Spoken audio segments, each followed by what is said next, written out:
Hello, everyone. My name is Jim, and tonight we will have Dr. David Smith with us. He is an MIT-trained engineer who has his medical training at the University of Chicago and has been practicing physician for over 30 years.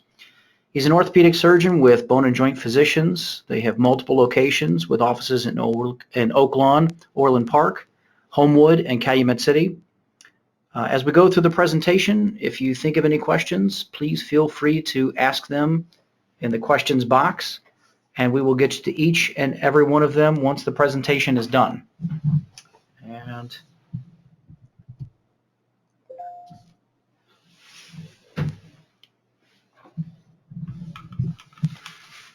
hi everyone. Well, we'll get going here. I'm going to start off with the title. Total knee replacement is not the total answer, because I see a lot of patients have had problems with their knee, and they saw someone and were told they had arthritis, and the main focus seemed to be whether or not they were going to have a total knee. So I want to kind of talk about options people have when they have knee problems. So we'll start with this and work our way through it. So what we're really talking about is knee pain, causes and treatment options. And there are several problems. Sometimes people don't have as much pain. They have instability. In other words, the knee feels too loose. It gives out on them almost like a friend you can't depend on. It's just it's not stable enough. Or it's too stiff. You can't bend it far enough. You can't straighten it out. And those are problems that we want to discuss, and some of the common things that cause that and what you can do about it. Some years ago, I read in the paper, they were doing a survey asking people what they liked and didn't like about doctors, and the list of what they didn't like was longer than the list of what they did like, but I tried to learn from it. They asked people, what was it that they wanted the doctor to do when they went to see him? And basically, they broke it down to these three questions. What's wrong? They want to know what the diagnosis was, or what was the problem that was causing their current difficulties. They want to know what they could do about it. And I think most of them really wanted to know if there was more than one option. And then finally, how would it turn out? In other words, what were the probabilities of success in a sense? In other words, what was the likelihood that something was going to work? Was it a slam dunk guarantee, or was it a 50-50 deal, flip a coin? So let's kind of start down that path of talking about knees. And the first question is, what's wrong? Well, that requires detective work, and we'll use the example of Sherlock Holmes here. We want to be like Sherlock. Actually, that book was written, the fictional character Holmes was written by Conan Doyle, who was actually a physician in Scotland, and he modeled him after a doctor who was a great diagnostician. So hopefully we'll shoot for that standard. First thing a detective's got to do is gather information, and there's a variety of ways we do it as doctors. History, physical exam, x-rays, ultrasound, MRI. Really important when you go see the doctor. I think the thing that helps in the communication is just talk to them like it's your neighbor. Oftentimes patients come in and they'll want to give me some specific diagnosis, and there's nothing wrong with having your own theories. But first I want to hear in just common terms, when you park in the back of the parking lot at the Jewel and you have to walk in and you're looking for a cart to grab on, that's the kind of thing I want to hear, or at least know about. Going up and down the stairs, if it's difficult and you have to go up with the opposite leg and down the opposite way. Other than coming in and saying, oh, I think it's my Baker's cyst, or it's my rheumatism, or it's my sciatica, just tell us what's going on, and we'll try and tell you what we think is happening. So physical exam, critical. Despite all the x-rays and MRIs, there's nothing like examining a knee to get a sense of what's going on. X-rays, sometimes patients come in and they'll say, well, I've had x-rays before, why you want some more? A lot of times the x-rays that people bring in are not weight bearing, and it's so important to get, particularly with the knee, that you have x-rays standing. And the thing we're looking at here, the little arrow will show up, we're looking at the gap between the bones. And when arthritis gets bad enough, you can actually have bone-on-bone contact. And if this person were to lay down, that gap would probably reappear, but it's when they stand up that you can really see how much it's worn down. Ultrasound is something that we use in our office. I see patients coming in that have soft tissue abnormalities that the ultrasound will help us with. And then we get to the really helpful but more expensive test, the MRI. And with the MRIs, you can see here, we're looking at a knee from the side. This is the front. This is the kneecap here, little arrows going around. This is your patella tendon. This is the quadriceps tendon. We'll be talking about some of the anatomy. Here's the cartilage. Here's the tread on the tires. See, we got the bone, the thigh bone or femur. And what really makes that knee work well is to have good cartilage. Cartilage is the coating or the tread that enables it to work. So we can see that. We can't see that on an X-ray. We can see the gap, but we can't see the cartilage itself. We also look at these little black triangles. That's the meniscus. And if you listen to any sporting event, you'll hear about these athletes that have torn their meniscus, and that's what that is. So it's almost good to go back to anatomy. Here's an interesting book I read some years ago, The Knife Man. Story about a man named John Hunter. And this is back in the 1700s, and he was actually an anatomy instructor. In other words, in those days, they dissected cadavers, dead people, and looked at the specimens and made decisions about human disease. And to this day, it's still helpful to understand anatomy, particularly for us in orthopedics. So we'll do a quick run-through of knee anatomy. Basically, you might say there's two joints in the knee. There's one between the femur and the tibia, the shin bone and the thigh bone. And where they meet together, where any two bones meet and there's motion, there has to be articular cartilage to make it a smooth running joint. And basically, when that cartilage is gone, that's when problems really get bad. Here's the pad, the meniscus we can see. There's one on the big toe side here, what we call medial, and one on the little toe side, what we call lateral. Then we see ligaments. Now, ligaments are what connect bone to bone. So we see one on the lateral side, one on the medial side. There's two, what we call collateral ligaments. And then these cross ligaments we call cruciates. And again, if you listen to sports, it's not uncommon every football season to hear some athlete that tore his ACL. That's one of the more common ones, and it's a serious one. Now, tendons are where muscle connects to the bone, and that's what enables us to move around when our brain tells our muscles to contract, and the muscle pulls on the tendon, and the tendon pulls on the bone, and things start to happen. So when we talk about what's wrong, answering that question, what are some of the common things? Well, by looking at the structure, we saw there's a meniscus, so it can tear. There's ligaments, they can tear. We saw there's cartilage, so you can get arthritis. We're going to talk a little bit more about arthritis because it's a very common problem for a lot of us folks that are entering into our Medicare years. It means a variety of things, but one of the basic things is the loss of that white stuff that coats the bones, articular cartilage. Then there's loose bodies that can happen where the cartilage starts to wear. Those fragments come off almost like the tread off a tire, and they get caught in the joint, and they can cause pain. They can irritate the lining of the joint called the synovium. So we're going to see a little more about that as we go through this. So what is arthritis? And sometimes it gets a little confusing. The most common type of arthritis that we see is what's called osteoarthritis or degenerative joint disease, sometimes referred to as wear and tear. There's books written on the subject, so we're not going to cover everything, but basically there are multiple factors.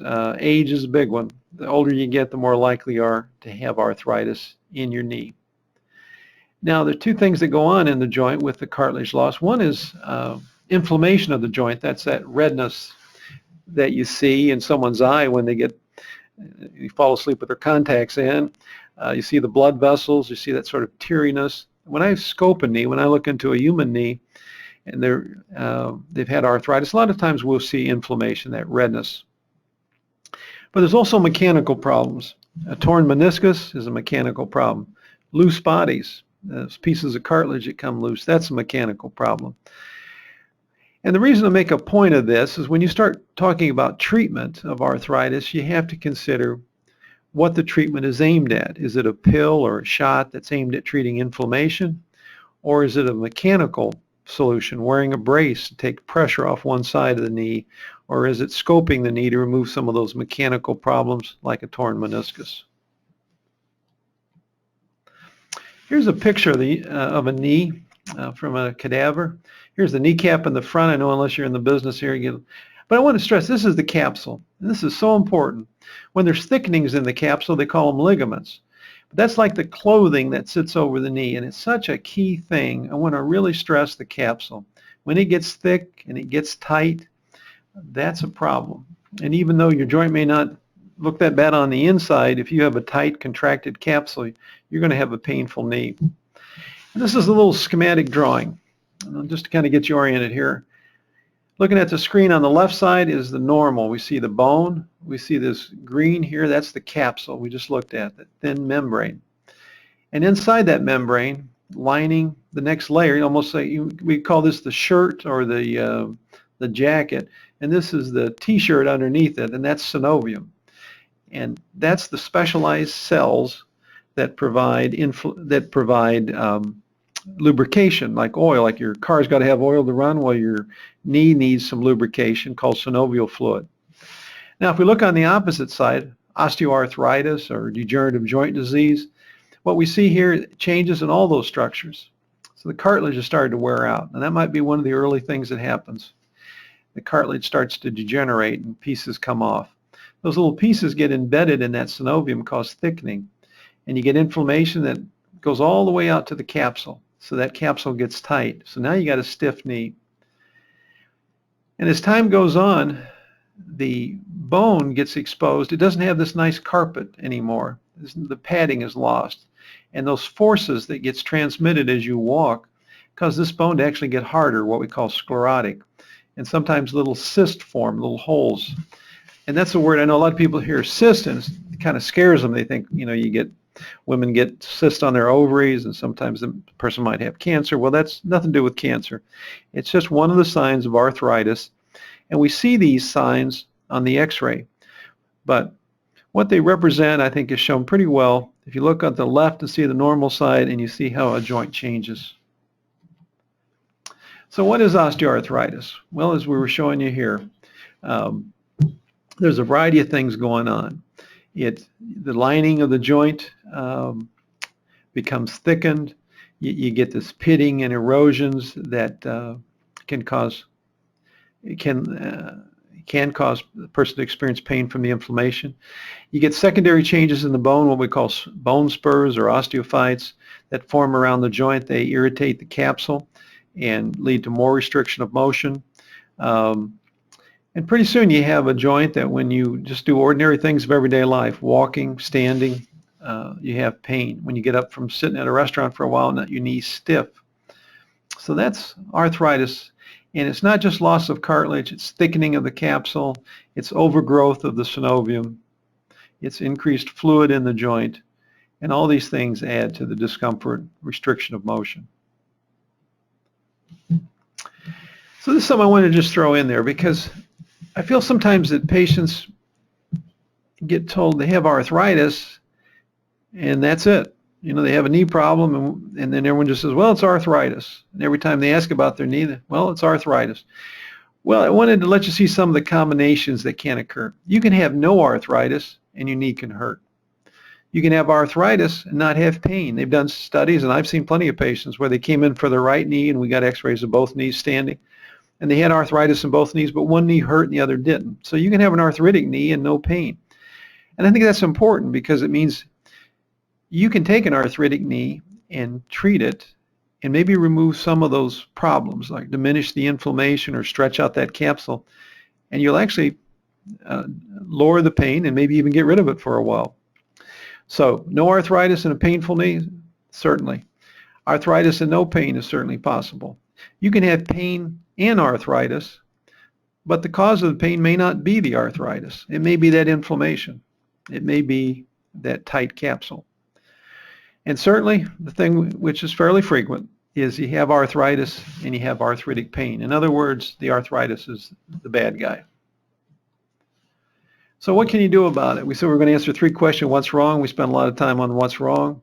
And you can go to Shakespeare, and he's talking to his friend Horatio, saying there are more things in heaven and earth than dreamt in your philosophy. Or you can, like my grandmother down in Harlan, Kentucky, in Kentucky we call them Mama, not Grandma. And And she'd say there's more than one way to skin a cat. I think we need to think that way, and I try and think that way when I'm trying to help people figure out how to manage their knee problems. So this is something I also kind of developed for myself over the years. When I was younger, I'd see patients, and when they'd leave, I'd sometimes think, oh, geez, I should have mentioned something else to them. And so I thought one way to remember is every time I saw a patient and we had a diagnosis and we were talking about treatment, I tried to think about what do I do all day long? And I came up with, basically, there were 5 things. I sent people to physical therapy. I gave them medications. We injected their joint. We gave them a brace, or we sent them to surgery. So and I start with physical therapy because I think that's the main thing to start. That's the basis thing. If someone has a painful knee, most people are going to benefit from a little, if it's nothing more than just instruction and a couple treatments. They need to learn how to maintain their range of motion, to keep that capsule moving. They need to work on their muscle strength, and they need an evaluation that's going to take a little longer than most doctors are going to have to do completely. So physical therapy, important element. Medications, injections, braces, surgery. Let's go through these different categories. So physical therapy. This is something that a fellow told me some years ago, and I found it to be true. A stiff knee is a painful knee. You got to get rid of the stiffness. Even if you deal with the underlying problem, you know, say someone had torn meniscus, you take that out and the person's still left with a stiff knee, they're going to have a problem. They're still going to have pain. We have this thing we start in our therapy centers called the Knee Arthritis School. It's teaching patients self-management, which is really important with arthritis. And we follow a program, I call it the Shelbourne program, which was a fellow down in Indianapolis who, pretty well-known orthopedic surgeon. And he came up with a sort of a progressive program. First, you got to get, if someone walks around with their knee bent, that's going to cause problems. Even take a young person, ask them to walk around with their knees bent, flexed. And pretty soon, even that young person is going to say, can I stand up straight? Because having a flexion contracture, the inability to straighten out your leg, that's what extension means, is to make your leg straight. You try walking that way, it's very tiring, it's very painful. So once you get that extension back, and there's some various, we use some devices where you kind of apply the pressure yourself and teach you how to straighten it out. And it takes time if it gets too tight. And then we need to get your motion back. For going upstairs, you need about 115 degrees of flexion to do it easily. To get out of a chair, you need about 115 degrees so you can get your feet behind you and use your muscles properly to rise out of a chair without just using your hands. And then you need to work on strength. That's the last thing, but it's an important thing. You also need to work on what we call gait. And gait is just walking, and it's looking how your posture is. And there's lots of little subtleties that therapists, little tricks they've got, and every time I talk to our therapists, I'm impressed with the knowledge and the tricks of the trade they have.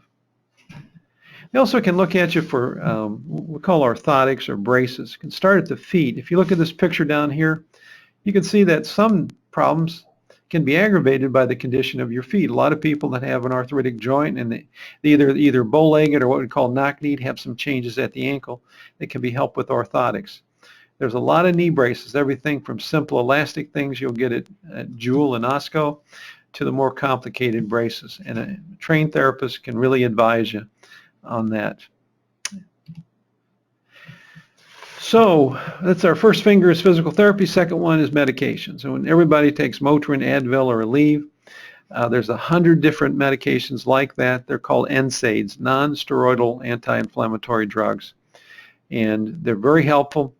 But when you get into your 60s, you better be a little careful because as we get into our 60s, our kidney function drops off a little.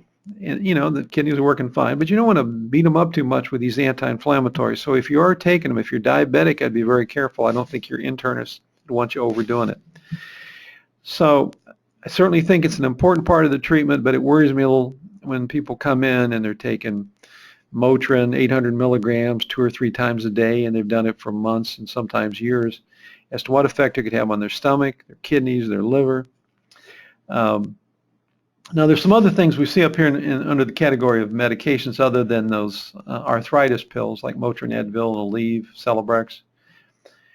There's a new thing that's come out. It's Voltaren gel. Diclofenac has been around for a long time as a pill, But when you think about it, you take a pill, you absorb it, it goes into your stomach and into your blood system, and it goes to every part of your body, and you really just want it to go to your knee. So why not have something you rub on your knee and the chemical goes in that way?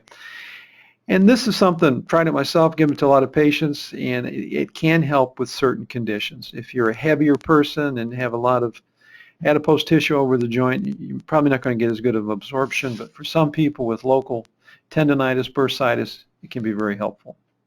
And we'll price, and there's another one coming out that's I haven't used yet, but this is something I think we'll look more and more toward.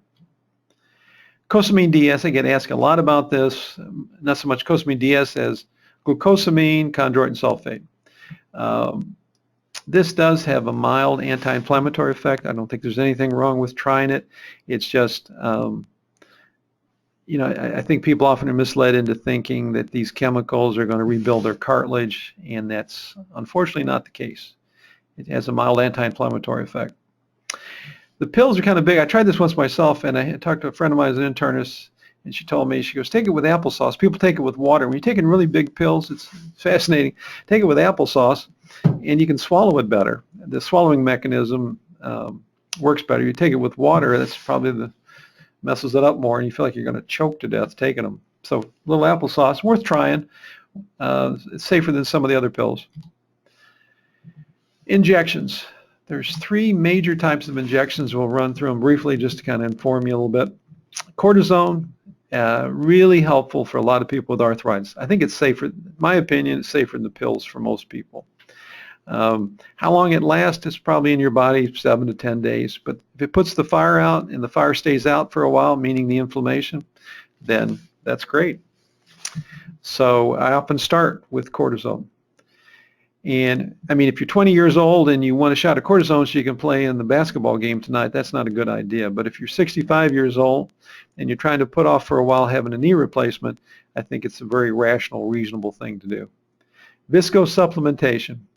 That refers to these gels that we inject into the joint. A variety of names you'll hear, Synvisc, Suparts. They're similar. They carry a chemical called hyaluronate that's low in the joint fluid of people with arthritis. I've been given these injections for about 15 years. I'd say for the average arthritic joint that I'd say the response rate, excuse me, and this is not a scientific study, but just my own impression, about 6 out of 10 people are helped by it, 4 out of 10 are not. The one I use the most is Orthovisc. It's 1 shot a week for 3 weeks. Now the third thing down there, platelet-rich plasma. You'll often, if you're a sports fan like I am and you listen to these guys who football players and basketball, they'll go get their knees injected. Some for a while we're going to Europe, but we can do it here. It's just the insurance company, Medicare's not going to pay for it. What is it? It basically, this is the viscosupplementation. So you'll, Suparts, Synvisc. PRP is something that's in your blood. In your blood you have red blood cells which carry oxygen, white blood cells that fight bacteria, and then you have platelets that are involved when you cut yourself and you bleed.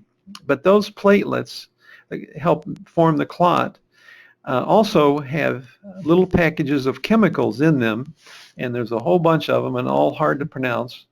But what the idea was, if we take a blood sample from someone, concentrate it, spin it in a centrifuge, we can separate out the serum, the part of the blood, the clear part of the blood that has the platelets in it.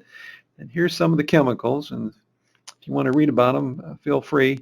But the insurance companies and Medicare don't believe there's enough proof that this is that they're going to pay for it. So I think it's something to consider, but it is expensive. We have to bring in somebody with a centrifuge to do it, and it costs about $500. And if someone said to me how successful I've seen it to be, I'd say it's something in the order of 50-50 at best. And someone once compared it to the caffeine for the knee. So I wouldn't want to oversell that idea. So we've got 3 fingers down now. We're moving on to the 4th with physical therapy. We've talked about medications, injections, now bracing, and underutilized, I believe. And simple things. You want to encourage people to do is not to look for one pill, one shot, one thing that's going to do everything. If you're going to manage any problem in life, sometimes you have to use a variety of things to it and accept the fact you're never going to make it 100%. You're going to make it manageable. So the little red brace you see down here is what we call an unloading brace, and for a person with a bowed leg or a knock knee, they can put these braces on and it can help them. And sometimes I get fellows that are working in the trades and they got a knee and they can't afford to stop working, and you get them a brace and it does help some of them keep going. Surgery. What kind of surgery do you do other than total knees? And total knee is an important part of it, but let's see what else is available. Arthroscopy. What is that? You hear the word scoping. Basically, it's an outpatient surgical procedure. We look into the joint and we can take care of tears in those pads we talked about called the meniscus. That overgrowth of synovium, that lining that produces the joint fluid, we can reduce that where it causes inflammation. Debridement means just sweeping out and cleaning out those fragments of cartilage that have worn. There are some things we can do to try and stimulate cartilage to grow. Again, wouldn't want to mislead you into thinking we can take a large area of arthritic bone without cartilage on it and make it grow cartilage. We can't, but some patients have some arthritis, but they have a smaller area of involvement, some post-traumatic arthritis, and we can treat that with one of these, either microfracture, what's called ACI, or mosaic plasty. I'll show you some pictures of that. Corrective osteotomies, late 70s, early 80s, we did a lot of these. The idea was if you had arthritis on one part of your knee but not the other, we could do, you might call it breaking the bone and realigning it. You just don't see it done as much. It helps some people, but most folks aren't that satisfied with all they have to go through to get it done. Joint replacement, we're going to talk about. So scoping, there's that piece of rubber that came off the tire. Well, for your knee, it's the cartilage wearing out, the fragments floating around in there, irritating the joint. Little schematic cartoon version of what arthroscopy is. We're small punctures in the knee, usually takes 2 or 3 stitches to close it up after surgery. We have you on crutches for one day. You go to physical therapy the next day. Most people get off the crutches. It is, to me, a remarkable operation for a lot of people. Again, it's not going to cure arthritis, but it certainly has been very helpful for a lot of my patients through the years. Something worth considering. And there have been some studies showing, here's one, that was a 10-year follow-up, and they found that they did 77 patients, and 2/3 of them did not, in that 10-year period, didn't have a knee replacement. And 60% of them didn't have any further surgery. Some of them did get rescoped, and a third of them, out of that 77 patients, 1/3, after about 7 years, had a knee replacement. So, again, it helped a certain segment of those patients. There's a variety of follow-ups. This is 2 to 4 years. And you see it's anywhere from 2/3 to around 3/4 of people had good or excellent results several years out. So here's a little picture of meniscectomy. There's that pad we showed on the anatomy drawing. Sometimes we see partial tears of the cruciate, these cross ligaments that can catch in the joint. We see these torn pieces that catch, so we clean those up. That lining gets overgrown. I did this the other day on a fella. Really a lot of inflammation in the joint. Cleared it out, saw him the next day, and he was smiling ear to ear. So again, I can't say it works for everybody, but it certainly helps some patients. Debridement, fancy word for cleaning out. You know, when you go to clean your house, you're going to debride it. But what we do is this thing like a vacuum cleaner. It just sweeps out those little particles. We smooth off the loose fragments where the cartilage is worn. Below here just shows some of the instruments that we use. So again, we talked about cartilage, this white, smooth material. Here's a normal-looking knee. This is the femoral part, the femur, thigh bone. This is the tibia. This is the meniscus. So it should look like that's a beautiful, smooth. Look over here. You see that crater? That's what arthritis looks like. But here's the pieces that come out. Those are some I took out of a knee not too long ago, and we cleaned it out. and that irritates the lining. So that's what we're talking about, debridement. That's what we're doing. You're still going to have that. You're not going to have that, but a lot of times it feels better. Now, for that crater, one thing we could do is a thing called microfracture, something you need to talk about before you do it, because it does require more of an extensive period of rehab. You have to be on crutches for several weeks. You have to do a lot more therapy. And again, I've seen some patients do well with it, but you have to have a careful understanding of what you're going to accomplish with that. You can't do the entire knee. Something I went to Sweden for 10 years ago. I guess it was 96. That's longer than that, isn't it? Almost 20. And this has been around for a while. A guy named Lars Peterson started it. And what we do is we take cartilage cells, send them to a lab in Boston. They regrow the cartilage, and then we sew a patch over it. Again, long rehab. It's good for smaller areas, not for an entire joint. A lot of times people come in and they've heard that you can transplant cartilage, and you can, but you can't regrow an entire knee cartilage. This also reminds me of hair transplants for us men. You just take some cartilage from various parts of the knee, areas where there's supposed to be less wear, but I figure if God put cartilage there, he probably intended you to have some. But it does work to some degree. Areas of high pressure, you take it from over here and transport it, plug it in there, and it can be helpful. But if you're not a candidate for those things and you're worn down bone on bone and you've seen that you do have arthritis and the pain is coming from the arthritis, if you can get by with a partial knee replacement where we just replace the half of the knee that's hurting, then that's what I would sign up for. I think of the knee as like having 3 rooms, like a 3-room apartment. There's the medial or big toe side, there's the lateral or outside, and then there's the kneecap area. The medial and lateral are the weight-bearing part. The patella or kneecap in the front really helps you when you get out of a chair, when you go up and down stairs, when you've been kneeling or squatting down, you go to get up. It's important for that. So, but we can do partial knee replacements of any of those 3 compartments.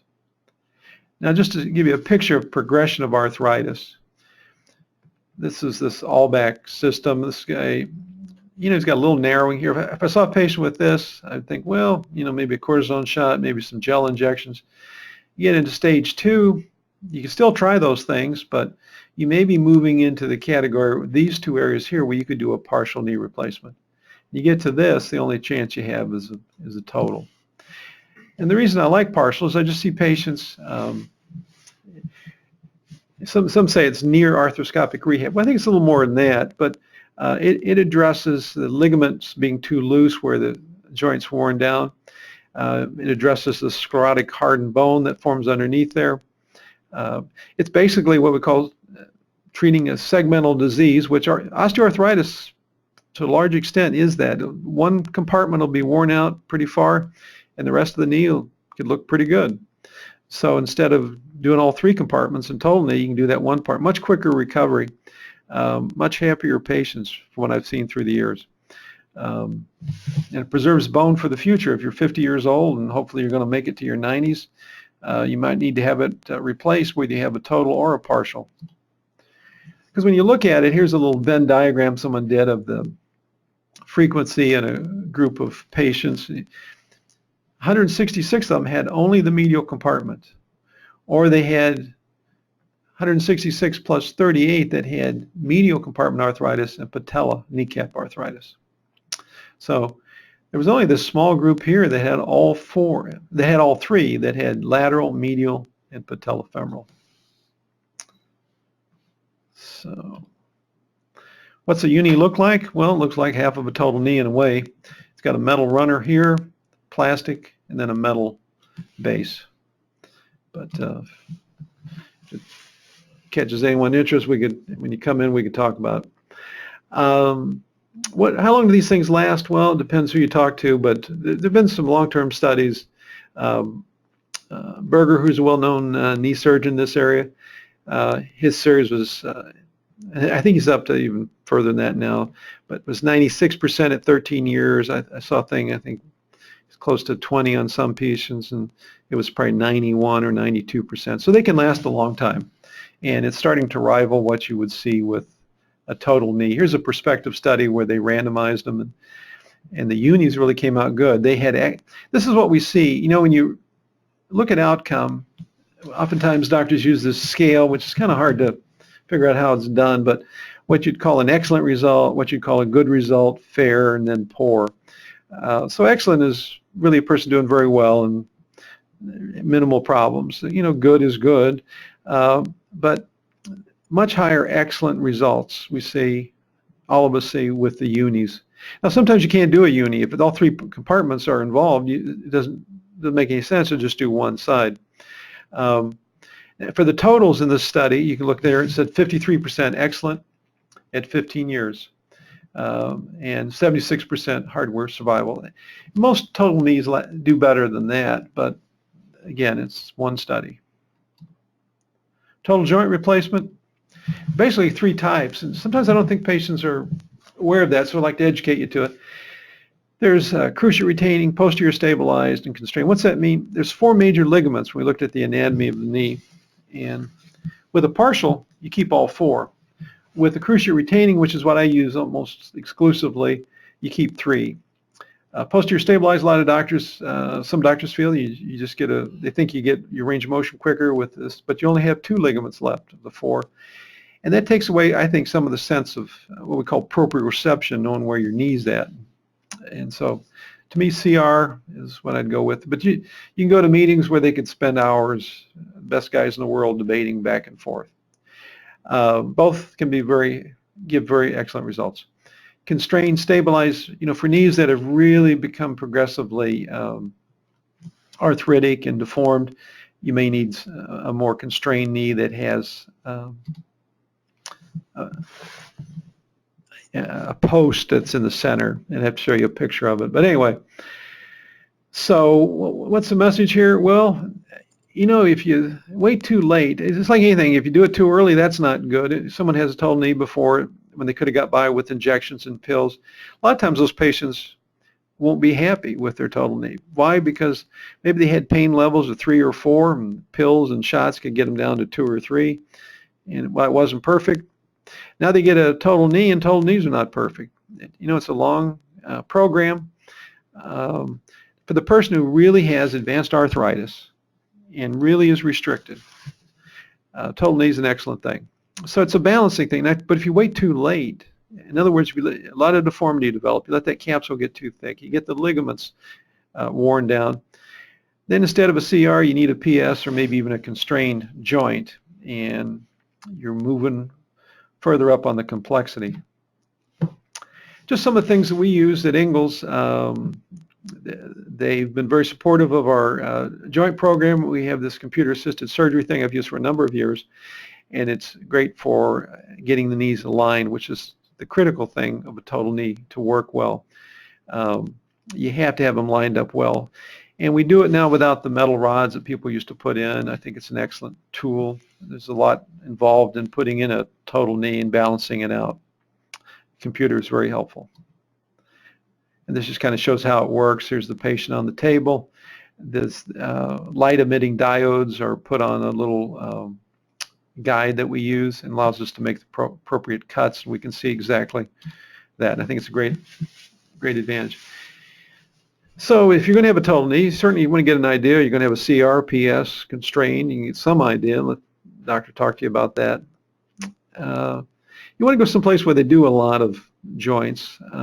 Study after study has shown that the more surgeons who do a higher volume of them focus on that area, hospitals that do a lot more do well. Ingalls is a high volume joint center. We've focused on that for a number of years. Nice rooms. They're all private, and for the total joints, they're all in a separate part of the hospital, so we don't have anyone who's has an active infection, so we keep people so that's not transmitted. Know where you want to go. Remember Ward Bond on Wagon Train? If you didn't want to go out west, you're with the wrong man. So when you talk to your doctor, you want to kind of tell them what your goals are. I mean, do you want to be able to play with the grandkids and run around in the backyard with them, or are you happy just to kind of stroll out in the backyard and sit in a chair and watch them run around? depending on what your needs are. You're still actively engaged in work. Some people, we can get them by with the pills and the shots and the braces and keep them going and kind of give them an upgrade, an update on where their arthritis is in terms of the implants. Anyway, that's what I wanted to cover, was kind of a broad area of human knowledge of knee problems. I'll talk to you about some of the problems that can go wrong. You could have something other than arthritis. You could have arthritis and still have another problem like a torn meniscus that you could deal with through a scope. So you don't want to just jump to conclusions that because you have arthritis, that's the cause of every knee problem you've ever had. So kind of wrap that up and see if there's any questions here. All right. Thank you very much. So for everyone that's out there, I've got a couple of questions to get us started. If you think of any, please feel free to ask them, and we'll go through them one at a time. All right. So for the first question, in February 2011, I had a meniscectomy on my left knee due to a meniscus tear. I've heard of stem cell implant from a cadaver being done in California, but my insurance doesn't cover it. By May of that year, I had accumulation of synovial fluid that needed to be extracted. I was diagnosed with arthritis of the knee. Since the surgery today, I still have inflammation and tenderness of the inner side and back side of the knee. I don't take any meds. I can tolerate the pain throughout the day. It's just a nagging pain that is always there. What can I do to avoid knee replacement or anything serious? Well, hopefully we've kind of talked about some of the options. Just run through this. And again, it's most important you take advice from your doctor. I just want to give you some general guidelines. If I were to see you in the office, first I want to see what your range of motion is. Some people, they think they're straightening their knee out, but they lack 3, 4, 5 degrees from straightening it out, and that can make a difference. And so then you'd be off to therapy to get the knee straightened out. Sometimes you can't flex it far enough. We need to get that capsule pliable again, get you balanced out. You might be helped by one of those injection techniques. And we talked about viscosupplementation, cortisone, and then the PRP. The stem cell thing is interesting, but no insurance company is going to pay for it. There are companies that are providing it. I'm a little skeptical that it's being oversold. I think stem cells do offer some hope. One easy way to, I couldn't call it easy, but one way to get stem cells is to use your own. And that procedure we call microfracture. If you have a localized area, and it would depend, you probably have to have your knee scoped. Well, you would have to have your knee scoped to see. Microfracture, where they drill holes into the bone marrow, and then your own stem cells migrate up to the surface, and they can regrow fibrocartilage. So if you're interested in stem cells, I think to me that makes more sense than the other way. But again, I don't have all the answers. But Medicare won't pay for it. The insurance companies won't pay for it. And I think there's, I hate to side with the insurance companies, that's for sure. But I don't think there's adequate. I know I wouldn't have stem cells. I mean, just have somebody extract them from somebody or even myself and inject it into the knee. I just don't think that's very likely to work. I think the microfracture, if I was a candidate, I'd probably consider. Trying to avoid knee replacement. Well, there's one easy way, which is never consent to it. I mean, it sounds kind of silly, but it's always an option. Let's see. I don't know her age. We didn't get your age, but it's one factor you consider. Who knows, if the arthritis is on one side, you might be able to get by with a partial. But I think the pills, the shots, the braces, that's the mainstay. You've probably been through a lot of those. If you're interested in stem cells, I think microfracture is something you might consider. Insurances will cover that in most cases. She's 59. 59? Yeah. Well, I hope that answers it somewhat. And it's difficult for most patients to decide, and you just it's an educational process, and I very seldom see a patient for the first time.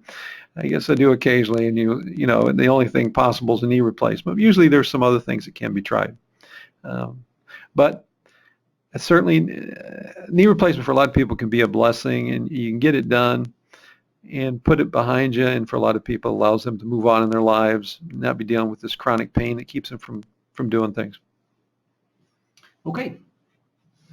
Next question. I recently had my right knee replaced at Northwestern. I am 5 months post-surgery. I did 7 weeks of physical therapy and am still experiencing a great deal of pain in that knee. Because I flatlined during the surgery, my physical therapy started about 2 weeks later than it should have. What are my options to possibly improving my pain? In that surgery knee, what are my options for decreasing the pain? Also, this person needs the second knee to be done as well and is nervous about doing so. Well, again, obviously, you want to listen to your surgeon and talk and have communication with a doctor that you're actually seeing you and examining. I give you some general guidelines. And I saw a patient today that I first did his first knee and then did his second knee. Some knees are what I call reactive. And I'd probably compare that to, some people are sort of emotionally labile. In other words, some people you could talk to and, it might be easy to upset them, cry or get angry. I'd call that a reactive type person. And some knees are that way. I saw this fellow today. I did his first knee and it's all swollen. It was painful for months. And I thought, oh, we'll never get through this thing and have any good. But we just kept after it. I was seeing him 3 or 4 times a week. He was going to therapy. I saw him today. The knee that I was so worried about, it turned out fine, but it took over a year. The other knee, which I just did recently, it's still it's the same type of thing. So I think for certain people, you just get more inflammation. I guess what I'd call the reactive knee, and I've heard other doctors use that expression. We don't know exactly why. We do everything we can to diminish it.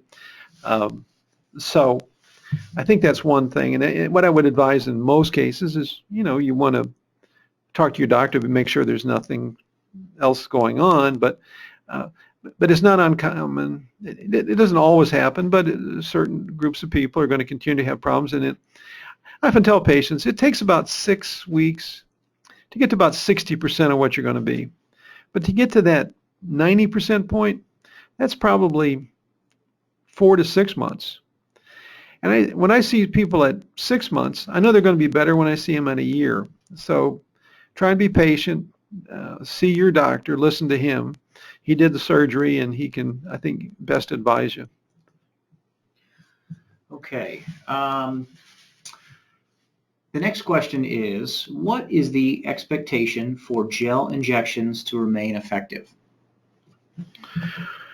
The gel injections, the Food and Drug Administration, Medicare, they feel, in looking at the evidence, that 6 months is, the FDA controls what the manufacturers can put in their ads. And so they allow them to say that you can get up to 6 months of improvement.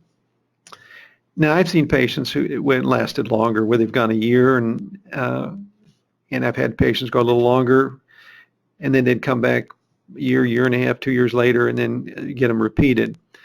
It is a temporizing thing for most people, but I've had patients that have gone on for years getting cycles of that medication. So the answer to your question, I guess would be, according to the FDA anyway, in Medicare, is 6 months. But as I said before, if someone asked me, what percentage of patients, if I just made a sort of a guess at what kind of response rates I see, I would say that on the average arthritic joint that I do those injections in, about 6 out of 10 patients would say during that 6 months it was worth doing. That means 4 out of 10 would feel it really didn't help them. So it is a variable response, but I do a tremendous amount of that. I think it does help a lot of people.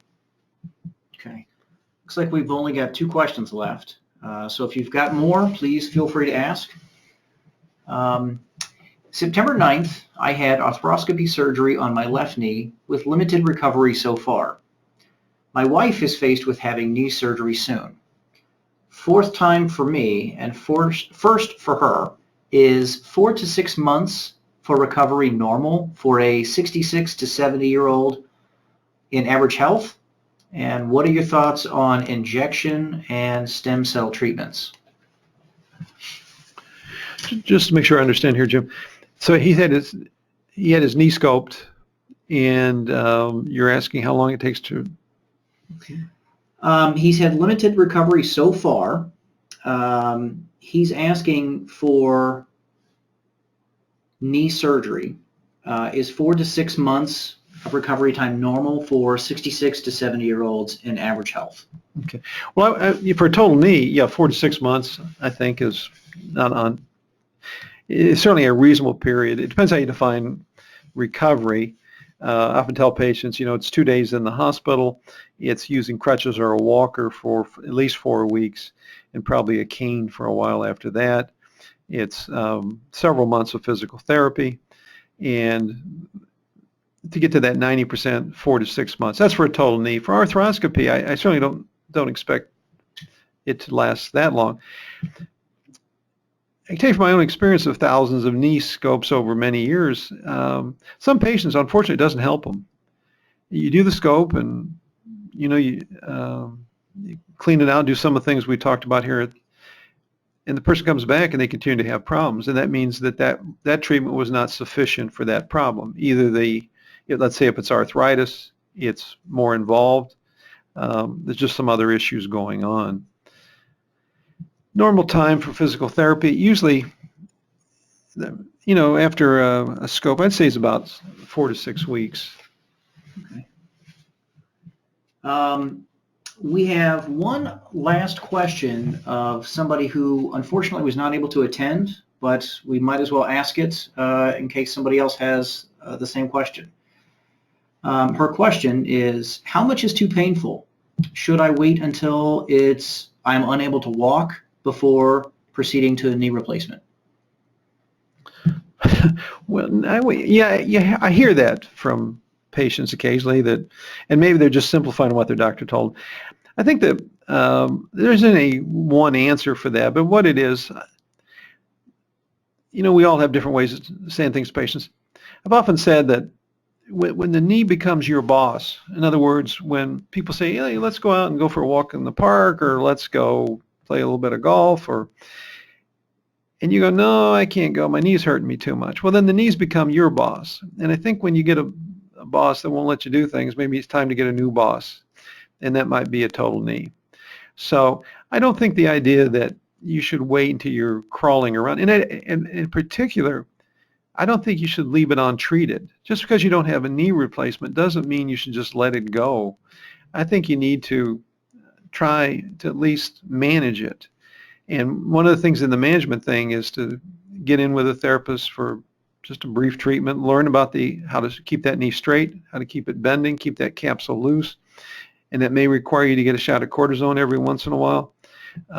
So if you see a doctor, you have arthritis, and they say, well, come back when you're ready for a knee replacement, I would say it a little different. I would say, maybe you're not, at this time is not the right time for you, but I certainly would look at a management program that allows you to keep your range of motion, keep your strength. And I don't think there's any one answer to how much pain. I think that's each individual. I'd look at it more as how it affects your function. When you find out you're not being active, you're not enjoying things in life, and you're gaining weight because you can't exercise, then I think it's time to start thinking about some type of treatment. Thank you, Dr. Smith. Thank you, everyone, for attending. It was great having you. If you have any other questions, our website is on the screen, or give us a call. The number is also on the screen. Have a wonderful evening.